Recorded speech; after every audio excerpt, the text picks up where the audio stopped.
Hello friends, இன்றைக்கி நம்ம சேனலில் என்ன வீடியோ பார்க்க போகிறோன்னா ராகி சேமியா வச்சு ஒரு ரெசிபி பார்க்கலாம்.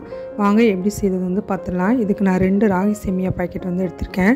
இதை தண்ணியில் ஒரு 2 மினிட்ஸ் போட்டுட்டு தண்ணியை இருத்துட்டு இதை நம்ம இட்லி பாத்திரத்தில் வச்சு ஆவியில் வச்சு வேக வச்சு எடுத்துடலாம்.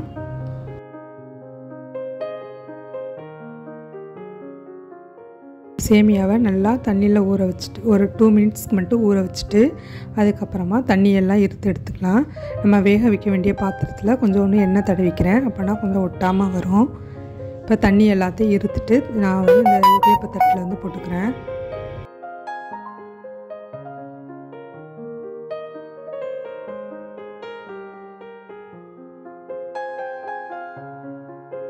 இட்லி பாத்திரத்தில் தண்ணி கொதிக்குது. இப்போ நம்ம சேமியாவை இதில் வேக வச்சு எடுத்துடலாம்.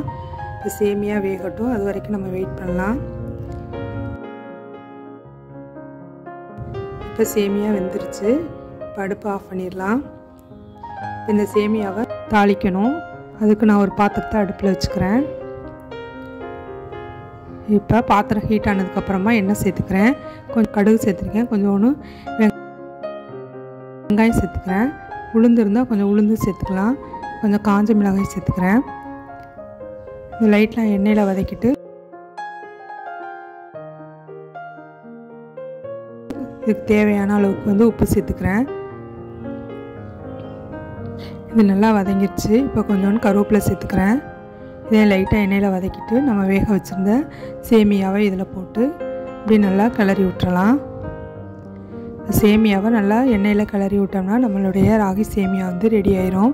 நீங்களும் உங்கள் வீட்டில் ட்ரை பண்ணி பாருங்கள். எப்படி வந்துச்சுன்னு உங்களுடைய கருத்துக்களை கமெண்டில் பதிவு பண்ணுங்கள்.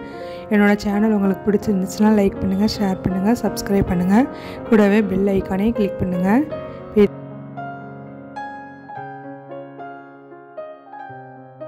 இதை எல்லாத்தையும் நல்லா கிளறி விட்டாச்சு.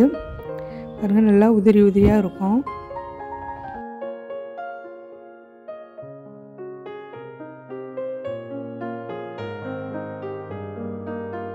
தேங்காய் பூ சீனி போட்டு சாப்பிட்டாலே ரொம்ப டேஸ்ட்டாக இருக்கும். இப்போ நம்மளுடைய ராகி சேமியா ரெடி ஆயிடுச்சு.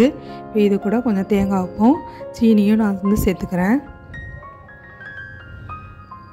இது காலை சாப்பாடுக்கு ரொம்ப நல்லா வயிறு ஃபில்லிங்காகவும் இருக்கும், ரொம்ப எனர்ஜெட்டிக்காகவும் இருக்கலாம், ரொம்ப டேஸ்ட்டாகவும் இருக்கும். நீங்களும் வீட்டில் ட்ரை பண்ணி பாருங்கள்.